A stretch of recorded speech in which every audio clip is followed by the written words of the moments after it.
Hey everybody. Today is August 2nd, 2026. You are listening to the While We Still Can podcast, where we talk about Missouri news, national news, the Mitch McConnell death watch. We've got Tina We're and Tony dropping are the here. ball. Drop the So, ball at so right midnight. out the gate, I think our theory is that as soon as the circumstances are more favorable for the Republican Party, old Mitch will be declared deceased. The thing that I'm frustrates calling me, it now. He's passing away peacefully in his sleep on August 3rd at midnight. and it may How not be convenient. as obvious, but it might as well be. I mean, the reality is we know exactly what they've been doing, and if there's any way they can present him alive, I would literally be shocked. And but my main point of it is something I posted a few days ago, which is if we're not prepared to handle, if the Democratic Party, the leadership is not prepared to handle this and did nothing, literally nothing, other than a lot of gabbing And about it, then and they've had a lot of time to get their act together. This then has what the been hell's going on for 10 years. Come on, people. and what the hell's going to happen come Yeah. November? Yeah. I mean, I don't know how. I mean, we have to scream it from the rooftops, but nobody's still going to listen. Yeah. I don't And think they obviously, it's very obvious that there is no plan, and we're the plan if we want a plan. right. And we are going to double back at some point and do kind of a mini pod about the Missouri issues here, that like the Amendment 4, Amendment 5, 1. Yeah, so Yeah. we'll double back to that when we have a little more time to spend on it. But November is a big deal, and I don't understand why anybody thinks that they're gonna follow the rules, even if the Dems take the House, even if they take the Senate. You know, There's what's just, the plan? I would call it now. There's just no way they're going to follow the rules. It's going to be chaos. Yes, there will be legal battles. Yes, it'll be sensational news and everything else. But at the end of the day, we have to look at January 6th. We have to look at all the things that Trump has done to maintain power. He knows that if he loses power, any of it at all, uh, the writing will be on the wall for him. I have Right. zero doubt they're already prepared. In fact, I don't even think they're prepared. I think they're. I guess the best thing is going with the plan. I mean, I think they already know, just like they knew. I mean, they knew at this time before the 2024 election that Trump was going to win. I mean, that's my general Right. opinion on things. So I think at this point they've already got everything they need in place, not only to either Right. steal it or to actually, do another January 6th or whatever you want to call whatever it's going to be. But ultimately, it's going to be a battle, and that unfortunately should be, and that it's not where it should happen. It should happen long before that. But that should be the time that America hits the streets and says enough is enough. But they're going to be able to distract us in various ways, and even the Dem leadership, the opposition leadership, whether it be rhinos or whatever you want to call them, I think they're going to even enable things in a way because they're going to still try to follow the rules when in fact nobody that side's not following them at all anymore. Yeah, and things are out of control. Like, let's talk about this Bernie Moreno situation. So, Yeah, Max Miller, yes, Bernie Yeah. Moreno, and his lovely son-in-law or ex-son-in-law. so Bernie Moreno, he's a Republican U.S. Senator from Ohio. Most recently he's been in the news because he was smack talking Dr. Fauci during the hearings. And, we've got opinions on that, but I think that no matter what you think, his demeanor and his verbiage and what he was doing during that encounter was outrageously atrocious. You shouldn't talk to somebody like that in that environment. It's terrible. Very disrespectful, especially. Very disrespectful. Right, right. It was bad, uncomfortable. And again, this is where it goes back to the fact that they just don't follow the rules anymore. All the norms out the side the window. I mean, I go back to, Right. you have to look at, and I read something, and I don't want to get off on some other subjects, but you have to look at Marjorie Taylor Greene as an example. At State of the Union, she wore a fucking MAGA outfit, if you remember. And that was, Yeah. and nothing ever happened from that. But that was another rule breaking thing Yep. outside of the thing. And, they know that nobody's going to hold them accountable. She's now flipped, so to say, but, it still begs the question, what motivated her to do what she knew was wrong back then. And we can ask any of them that have flipped the same thing. Right. But, the other thing I saw recently is that a lot of the people, like some of the big podcasters, I think Tim Pool and a couple others have been Yes. in the narrative too.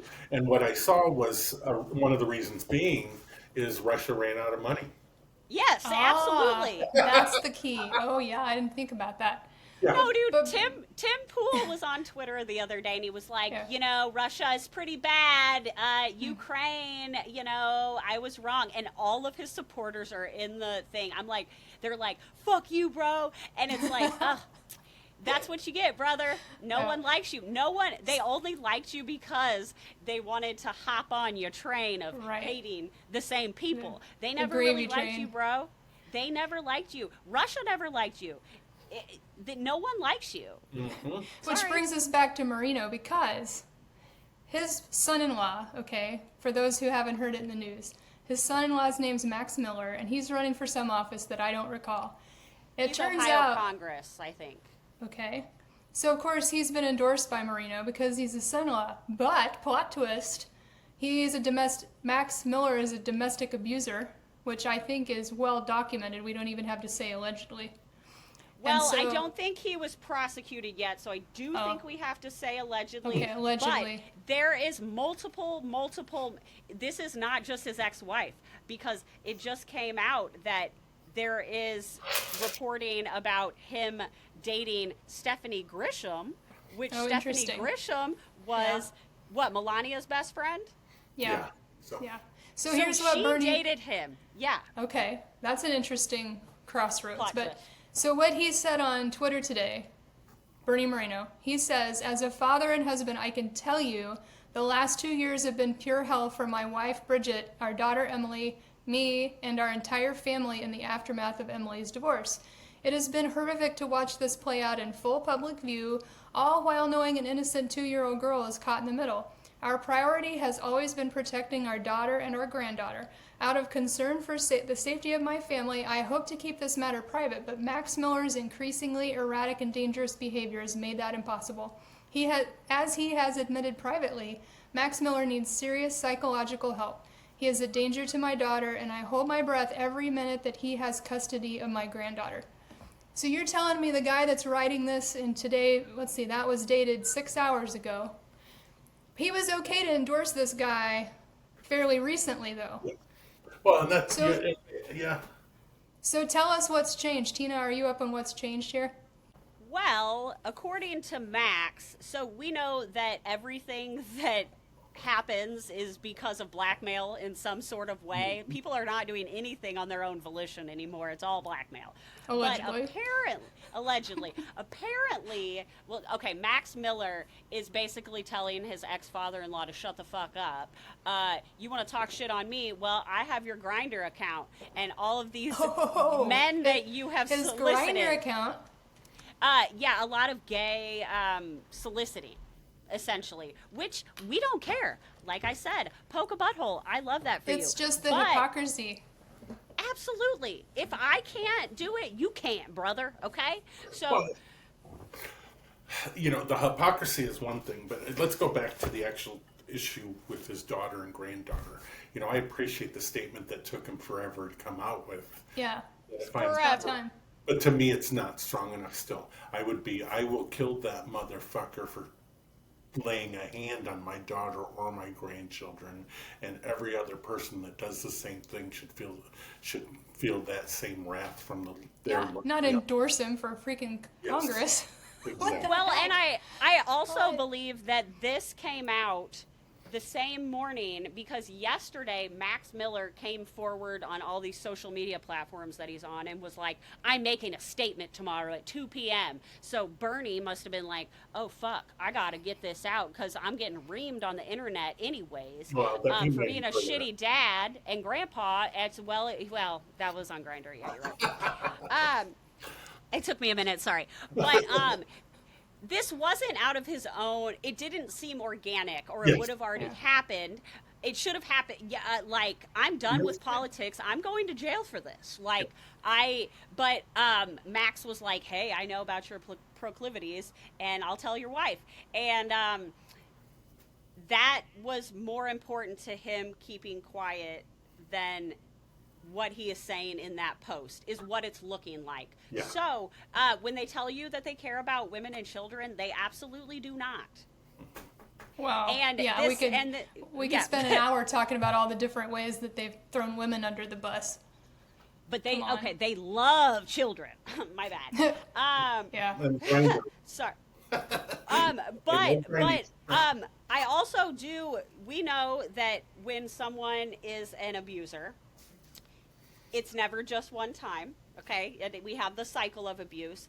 And when you look through the police reports, and again, they are police reports, I don't think that he has been, given any sentencing or anything on this stuff, but there is an absolute pattern to these arrests. He had a DUI where they did toxicology report, and he had MDMA and Klonopin in his system, driving, got in a car wreck. So he's a party animal, and we know that people that party a lot, and then if they have anger problems on top of that, we know how this happens. He dated that Stephanie Grisham girl, which was Melania's best friend, and apparently she reported to the White House because Max Miller was an aide at that point. And he was in the White House the same time she was, and she was like, this dude's fucking crazy and abusive. And the White House was like, man, yeah, we're going to actually give him a position in the next administration. But, there are multiple police reports, and it's like, okay, if it's kind of like with the Epstein things. Well, even If with someone, what'd you say? Sorry. even with Amanda, I mean, the thing is, everybody wants to allegedly and blah, blah, blah. But, like, the visa issue for Amanda, I have information from several different years that literally shows how Paulo would, dangle the visa Right. immigration stuff. Yes, multiple For emails. years and years and years. But, and what MAGA's biggest thing is when it comes to any evidence against their loved ones, their, the other ultra MAGA people, or the leaders they're trying to protect, is, well, but they haven't been convicted yet. Sometimes Yes. you don't need a conviction to know exactly what the fuck was going on. And I think Max Miller and Bernie Moreno are a great example of that. Well, and I do think it's very interesting how, remember when everyone shit piled on Plattner? Which, again, if he has fucking Nazi tattoo, like, I'm not interested in that either. Like, fuck that. You should step down if you're a piece of shit rape, like, whatever. Yep. But the screaming that I heard about that, and I'm like, he doesn't even live in my state. Like, I fucking care, but also, like, he hasn't won anything yet. Why? What? And so and then he did drop out, and now we're stuck with whoever the fucking shit over there. And this guy is fucking, it's just silence, and I cannot handle that. Like, that makes me so angry. It goes back to the hypocrisy we were talking about earlier. Do as I say, not as I do. Literally. Absolutely. With all of them. About everything. I'm Literally. It's all of them about everything all of the time. Yes, absolutely. And it's just it's you continue to see people post stuff like, oh, this person is bad and they're in the administration. We all know that now. I mean, being bad and being a horrible person, being an abuser, being a predator, being a grifter, being a money launderer is actually a plus for anybody who wants to work for this. That's an outstanding resume. You got an assault on there. Fuck yes, you are in the door. That is your first interview. They're leveraged. Yes, absolutely. If they didn't have anything to be leveraged over, they wouldn't be much good to them. Well, exactly. And, and then, of course, you get the money that's involved, because a lot of these people, even with the leverage, they're still paid a tremendous amount of money. I was looking at, I will talk about it briefly. I was looking at George Santos this morning. I was just, something I'd come across about him, and he's always... Can you remind us who he is? His He was name hasn't been former in the news in a minute. representative of a congressional district from New York City. He was the one from Brazil that was found to have been in drag in the past, although he lied directly about it. He has been convicted of fraud. Trump commuted his sentence, and he still tries to run in those circles, even when the GOP doesn't seem to really want him anymore. But I found out recently that he has a little more connection to Amanda and Paulo than I knew. I'm digging a little more into it, so I don't want to share too much. Nothing tremendous in terms of Amanda. She told me she met him 3 times. But there's something surrounding him that I'm digging into a little more in terms of what his real role was. I mean, he had a company, and I just found this morning, an LLC that he created in 2021, that in 2020 he had claimed income from that business, but it hadn't even been incorporated yet. So, there's a lot of fraud and other stuff that he's been in trouble with. But one thing about that is the bank account connected to that LLC, and I just found this today as I was looking at some stuff. It only had $4 in it when they were doing some investigation or whatever, but there were several thousands of dollars that would be put in, and he would immediately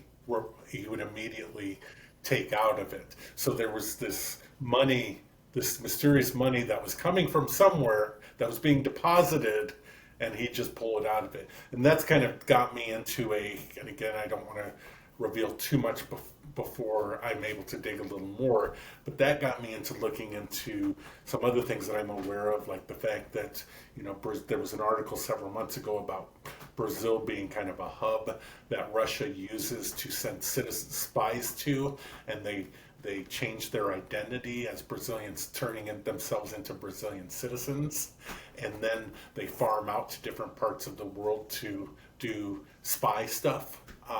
There's an article that should be pretty easy to find. It was a pretty prominent article, and that's one of the reasons I was thinking about him, and after I was looking at stuff this morning. So there'll be more to share. I have some more intimate details about his relationship with Paulo and Amanda that I'll share in time. Again, nothing crazy, questionable, but nothing crazy yet. But yeah, there's some stuff going on there. And then, of course, with Paulo and Amanda, I found out 3 days ago now that Paulo had gained access to my financial records. How'd you find that out, Tony?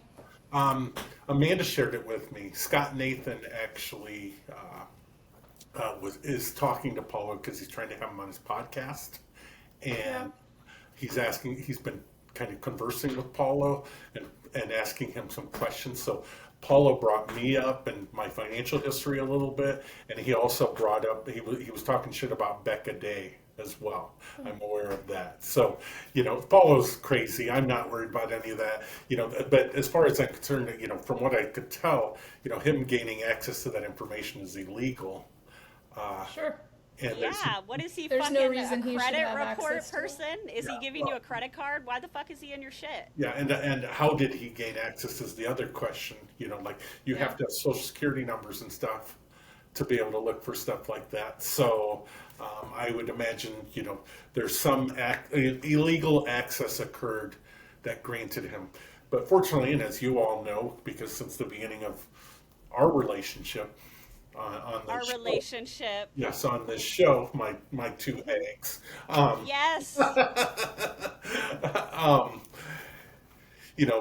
We've been talking about this since August, and our main goal has been transparency, and hopefully get this in time in front of the world. And we've had our moments. I think another moment is on the horizon. Tell us. Everybody's been telling me I should be getting in touch with Katie Fang, and even last week I was like, she's a goddess. I even told her today. I was like, you're a goddess. She's a badass bitch. Yeah, she is a badass bitch. Take your time away. You're doing the Lord's work. And literally, you're doing what the elected officials are fucking supposed to be doing and getting paid for. Thank you. Exactly. Thank you. She It's gives always me faith in the media. So I checked. She didn't have open DMs on Twitter, so then I went to Threads and I realized she actually followed me on Threads, even though I didn't follow her. and her DM was open, so I sent her a DM, and I was like, okay, we'll see if she even sees this. And within a few minutes, she actually replied back to me, and Oh, she's that's like, amazing. she's like, thanks for reaching out. We've been paying attention to your work, meaning the Midas Touch group, Yes. and actually looking at my stuff. And then, I sent her a message. I said, I'm just about transparency. I'm not really in this for myself. I'm just looking to find a way to get this information out in front of the world because the mainstream media chooses to not pay attention to it. And although I haven't announced this publicly, I actually am having a one-on-one conversation with her this evening. Fangirl. Excellent. Fangirl. Excellent. Tell her your hags are just stand back and stand by, okay? We are ready. So I'm humbled more than anything about the fact that she's given what work she's doing, and this is a Sunday. I would figure today's a crazy day for her news wise and everything else because of just Sunday's a big news day and all the shows and stuff.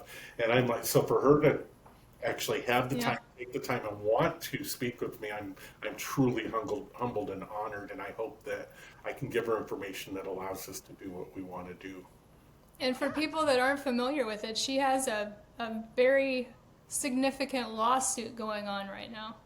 Yeah, she actually had sued the Justice Department for transparency regarding the Epstein files, and they currently are illegally still not following the judge's order who ruled in her favor for information to be turned over to the Justice Department. And Todd Blanche continues to obfuscate and obstruct the court order in terms of unredacting names that shouldn't be redacted. Yeah. And she It has just- oh, sorry, she has go a ahead. Substack, right? Yes, I believe she has a Substack. And I heard an interview with her and Allison Gill from the Daily Beans Mueller she wrote, who she's, I've been following her since she started her podcast in her basement many years ago, and I'm just watching how her career's evolved, and now she's helping amplify all this too. I'm just really impressed with this swell of independent journalists. Much like, I know you don't call yourself a journalist, Tony, but you are. You take the time. Absolutely. You're following leads. You're trying to weed out what's fact and what's fiction, pushing the facts and trying to get it in front of somebody that can, amplify the truth. And I mean, that's what journalism's all about. Somebody asked me at work today, sorry for interrupting, somebody I was sharing information with today, and he was a little mind blown because most people are when they realize what I have going on. Right, yeah. Because it seems so unreal. And he's like, well, how did you, he's like, are you a CIA guy? I'm like, no, I'm just a regular guy. And he's like, No, I work at Hy-Vee, it's fine. A what CIA. guy? CIA. yeah, and he's all, how did you get into this? I said, you know what? I said, the 2016 election, I was never Yep. a big into politics, anything like that, but I just got really pissed off when that election happened, and I just started getting into things, and then I found I had a knack for getting really shitty people to engage me. Tony the Troll, we knew. Well, and it's one of those things where when this all started in 2015, 2016, you could feel how bad it was, and you knew that this is wrong and bad and icky and not going to go well and very predictable because we've read books. But you went out and found the meat. Yeah. To match the feeling. Like, okay, I knew my brain and intuition knew, like, they doing some shit. And Tony came out and found me all the receipts of the shit. And I agree. I think what I was able to do was I was able to identify the key players that haven't had a spotlight on them. Yep.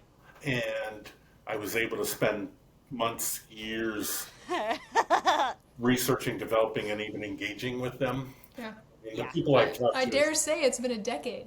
Yeah, it has been 10 years. I can't believe Fuck. it. Yeah, it's crazy. I mean, the people that I've engaged with multiple times, you wouldn't believe it. I mean, you guys know who all this stuff and the shit. And there's so many separate things. I mean, the only thing is with the Amanda and the Paula story. Obviously, that's the most sensational because it's most relevant. We're still dealing with it, and I've gotten letters from the president, letters from Paula's and all this other Casual. Yeah. Casual letters. demands. Yeah. Right. Govern I'll yourself just say- accordingly, Tony. Yes, We would just do that. We wouldn't let me have to talk about fucking- that real quick. I'm sorry, but we all know now because, and it pissed me off. And again, I've talked about some of these other high-profile resistors and whatever, and what my feelings are about them, both publicly and non-publicly. And Aaron Parnas did a big thing the other day about Lev Parnas getting a demand letter from the president, and I'm like, fuck you, Aaron. I said I got my own letter a month ago. And I was asking for somebody. I know he knew I got it because so many people tagged him on it, and he didn't cover it. Then Lev, who I still not 100% there on him. I've had some other information given to me, and I hope he does good work. But there's a lot of people not necessarily doing good work that are presenting themselves. Well, it could always turn into a Michael Cohen situation. Is my fear. Yeah, with Lev and Aaron and all of that, and or not Lev, Lev Shalev and Aaron. So, but I was just mad because I was like, my story is much more important, and I'm not. Again, yes, it's about me, but I'm not trying to gain notoriety. I'm trying to gain interest in the information that I've collected. Because none of this is about us. Yeah, and whereas everything else becomes about something else, and they never really get into the meat of things to be able to make fix it. It's just a sensational story that they're running with right now because the news cycle will change 10 minutes from now, and that's how I feel with. So I have that demand letter because Amanda shared it with me. Lev sent it to her. I had posted it, and then of course. She wanted you to take several instances before Amanda's like, "Can you delete it?" So I did, but it was out there. And because they only emailed Lev, I got a personal FedEx, motherfucker. Yeah, and get some real shit. What was funny was it was like a template because at the very end, and Lev's letter was only from Melania. Mine was actually Trump and Donald and Melania. Because you're on there like he fucks kids. He fucks kids. And but with the Lev thing, in the paperwork, it was addressed to Lev, Shalev, and Amanda, based off of the podcast that she had done with him. So Amanda sent it to her, and she actually shared it with me. And at the very end, on the last page, it literally says the same thing. Please govern yourself accordingly. They're just sending out fucking templates and changing the names. I think you need a T-shirt that says "I'm governing myself appropriately." You're right. Accordingly. Don't take me to camp. I don't camp. It's hard because, Tony, everything you just said is absolutely valid. But on the other hand, we need every ore in the water we can get right now. So I kind of struggle to criticize because exactly. I don't want to. People are following. Whatever's bringing it to people's attention, I feel in the moment is a good thing. But you were there, had been there and done that. If you don't vet, but people, if we have not learned anything throughout all of this is literally people can change whatever the fuck their thoughts and feelings and motives are at the drop of a dime, literally. So it's wherever the money is. So it's really coming down to intuition and coherence of people's actual intentions at this point, and to be able to figure that out via a social media video or post, it's very hard. It's very hard. So again, being you always got to double check any information that you get yourself. You should not be worshiping anybody that is giving you information in any way, shape, or form, because that is how we get what we have now. Right. Good point. Well, and, let me share something funny with you that ties right into that.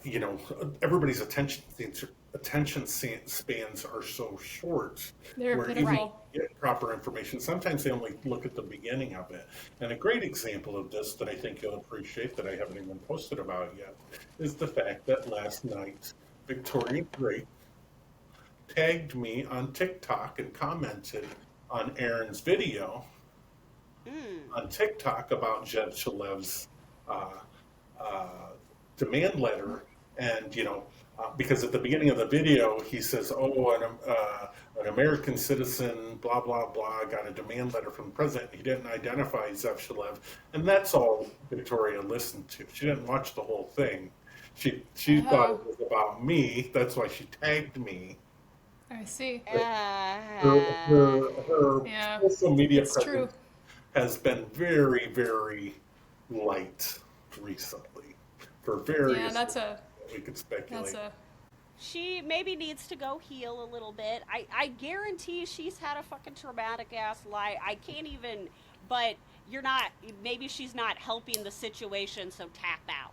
Yes. Like, Yeah. you're causing, if you're gonna just cause trouble, go. We got enough trouble over here with baby Hitler and shit. Like, But if you want to know more chaos about under control. Come back. Yeah, if you want to know more about her chaos, I've written extensively about it recently, just to kind of shine a light on the circumstances, just because I think it's necessary to show everybody not everything is always what it seems to be, and Right. people need to understand there's a lot more going on in the background of things that are affecting kind of how we approach a lot of this. Like even with Amanda, she had broke her phone a month ago, and she was without a phone. That phone, and then she couldn't access her phone for a while. right. Something new I'll share again is in that same conversation that had to do with Becca and had to do with my finances and everything else. Paula Zampoli told Scott Nathan, who's the blogger he was talking to, that that he found Amanda's phone in Giovanni's bag. Oh yeah, that from the ICE detention And center. that's how he gained access to it. When in fact, yes, it was when she was arrested, it was taken by the police, and in the arrest documentation I have shared, it shows that Homeland Security had then gotten it from the police, and then it ended up at Paula's place But in Giovanni's bag. in Giovanni's. Don't, God, that is so abusive to that poor little boy. Jesus Well, no, Christ. and the funny thing is, I've looked at it and I feel so bad because it goes. And Giovanni actually, just like I've gotten a number of people recently. Even one of my aunts asked me, different one. They're like, Amanda was so in that for so many years. How could she not have seen what was going on? And I explained to him. I said, Valid "Well, question. yeah," and I said I haven't asked her directly. We're not, there yet, and I think in time, we can talk a little bit about that. But I said, what I do understand is she was 13 years old when she started modeling in Brazil. She was 15. At 15, she was already in Milan, Paris, and everywhere, all the other high-profile fashion shows. And at 15 is when Paula started pursuing her, making all these promises of a life in America. And at 17, she ended up under Paula's grasp in the United States. And over the years, she was coerced. And I have documentation showing this manipulation of her becoming a UN ambassador and her doing this and her doing that, but also his stranglehold on her immigration status and how he would carrot her for years and years and years. I have actual documentation for multiple years showing that specific stuff. And my thing is, she was so immersed in it and just trying to survive the abuse that she just didn't realize, and she didn't know better. I mean, it was the norm to her to some extent because that's all she was ever around since she was 15 years old. And like we've talked about, this whole system, they set up scenarios where these folks metaphorically have blood on their hands. Yes. And then what are they going to do? There's no way out. To them, especially when you're in it, it's the cycle of abuse that it doesn't make sense, but you see it all of the time. It is clearly documented. It's how narcissistic relationships go. And I'll just tell you, when I was 15, I was an idiot. Okay? And this man was the fucking age of a dad. Mm-hmm. Maybe even almost a grandpa. So, like, imagine that. Imagine being your 15-year-old self and being around the most powerful people in the world. And How old is Paolo Zampoli now? He's my age. He's 56. Okay. And he had, the funny thing is, I have something, again, this is something I haven't shared publicly because I have so much shit. So much stuff. But I have an email where Amanda is talking with Michael Wilds, who is the immigration lawyer and basically considered Trump and Melania's lawyer, one of their lawyers, where Amanda had sent it to him saying, something to the extent that she finally realized how crazy everything was, and life changes, and sometimes you figure out what's really important in life, and that's from about 2018 when she She got out. Apollo. Yes, exactly, and she did successfully escape. She's told me that she literally drove from New York to Florida basically with nothing. Well, and I do want to point out the fact again that in abusive relationships, if the only person, like, if that is all that you have is this abuser, and you have no, it's unsafe for your brain to see what's going on. Mm-hmm. Right. Because right. it's trying to keep itself safe. Yeah. And so that goes along very much with all of these ritual abuse survivors that we talk about all the time in the MK Ultra and the brain splitting. But the abuse is fucking trauma. So, I mean, she was literally just trying to survive. And then when that baby came into the picture, then she just had to make sure her baby fucking survived. So I'm not saying that any of it is right or wrong or whatever, but like, we need collective therapy, guys. And she found ways to cope. She's admitted to me. I mean, it's public information that she had done cocaine for a while because Paulo had introduced it to her. And I think, again, that was a mechanism that allowed her to escape. Survive. Yeah, and, she has, somewhat of a drinking problem, and she's admitted that, but who doesn't? Yeah, right. Did you hear? I heard a clip of Hunter Biden talking about, addiction and whatnot, and he's like, well, why was I taking drugs at that point? 'Cause it freaking worked. It felt amazing. Yeah. I mean, you're trying to numb some pain inside your body. That's right. what you're doing. I don't even know what to say or what's right or wrong, but I fucking get it. Well, and a lot of people don't even understand. I mean, they've only seen clips of the full story, but, she's described, the abuse in a way that, it affected her career. He forced her into, the UN ambassadorship, which she embraced when she got it. But, it's hard to model if you got bruises. Well, and that was the thing, is she's openly discussed how, he literally, came into the bedroom. They slept in separate bedrooms, like Trump and Melania, and he would come in and insist on, relations, and if she would resist, he would abuse her. And, one night she was in bed, she had gone to bed early because she was just telling me about it. He loved to party in the wintertime because the wintertime sucks, so all he ever did in the winter was just party. And she says he came into the room. She had gone to bed early and he had a party downstairs going on because they had that Gramercy place, and she was trying to sleep because she had a modeling gig the next morning. He came in wanting relations, and she was telling him, no, I got to get up, and refusing him, and he punched her in the face, and she couldn't do the modeling shoot. And I think that was the last. Oh my God. Yeah, that was that was when she actually had to stop modeling because the abuse had crossed over to affect her ability to do the job. So now she's in a country where she does not have citizenship. She has a fucking kid. She has an abusive baby daddy, and now she can't even work.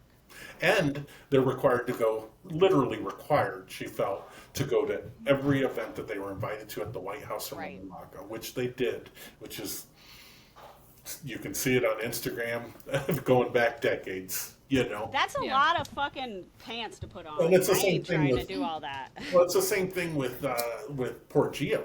he's just a prop in all of this. But it goes back to when he was a kid. I mean, there's a video on Instagram of poor little Gio, maybe 7 years old, with the Be Best shirt on, talking to Melania on the Be Best on the video directly to Melania.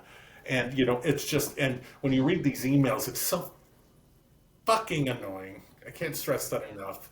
When I read some of these emails that I haven't even shared with the world yet, some of it's just to protect Gio. I mean, because Paulo literally will be talking to a world leader in an email about something, and he'll literally say, Giovanni said, Poppy, blah, blah, blah, blah, blah, blah, blah. Inserting Giovanni into it to try to, manipulate Make the it situation. sound like a trustworthy, good dad. Yeah, he's talking to royalty. He's talking to, and something that had come up. This is why I don't necessarily believe he's under the investigation of the FBI. And if he is, I think it's bullshit. So that's something that I don't know if everybody knows, but we just found out through text again in this whole thing. He told Scott Nathan that him and Fabrizio Pereira, which is his house manager or estate manager, whatever you want to call it. That's the man that actually had given Victoria Drake the sweater when she was leaving and she was naked after being drugged and raped at his residence in October 23. Fabrizio. Can you remind us who Scott Nathan is? He is a blogger. He does, I think, a YouTube channel, and he also has TikTok, Instagram. Okay. I think Instagram where his largest presence is. I'm not sure. And I'm a little disappointed, honestly, that he hasn't reached out to me knowing what he knows, what Paulo told him. I mean, I should have known that Paulo told him about my finances.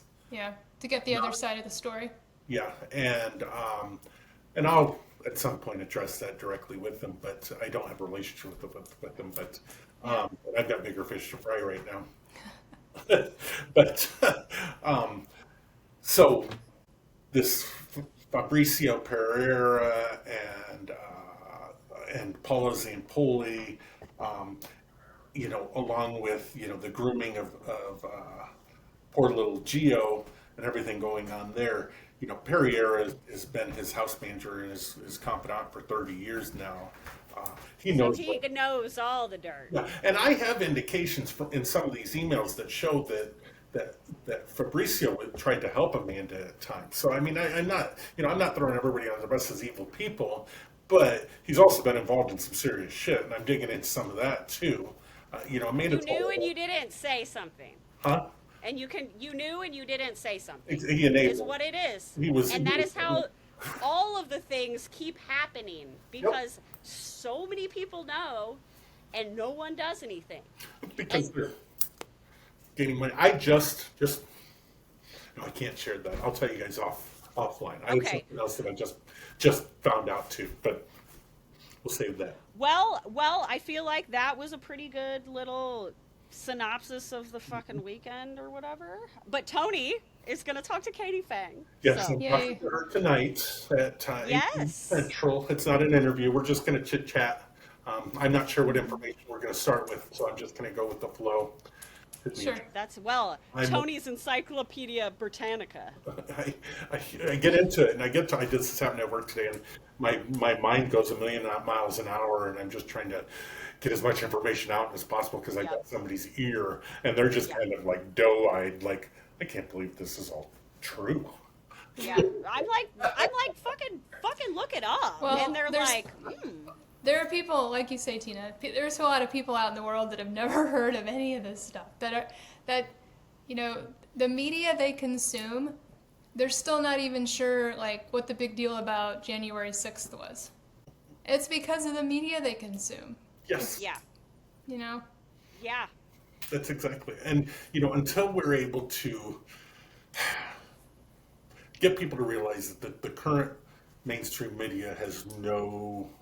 It's propaganda. They have no interest in our well-being as American citizens. Yeah. In-stage capitalism, whatever gets clicks. Yeah. We gotta we gotta just overhaul this, because as long as the almighty dollar is the motivation for everything, we're gonna get what somebody else paid for.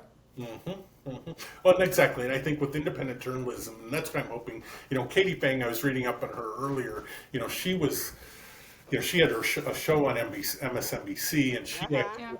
she feels that they kind of pushed her out because of her views of Yeah. Yeah, absolutely. MSNBC. And I've always felt, Right. Rachel, she does good work, but she's still part of. Yeah, she is being complicit in a way. Yeah. Well, Like, ideally, we would have news that you would listen to the news and you would walk away not having any idea what side of the political aisle that anybody would stand on. You Dan you Rather.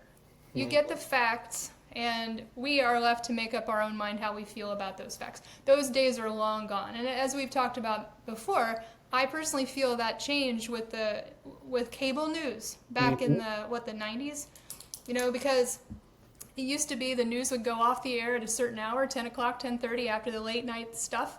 And there was no race to to get clicks overnight and be the most sensational and most, you start up in the morning and bring the facts back. Well, and ultimately, We are so far gone from there.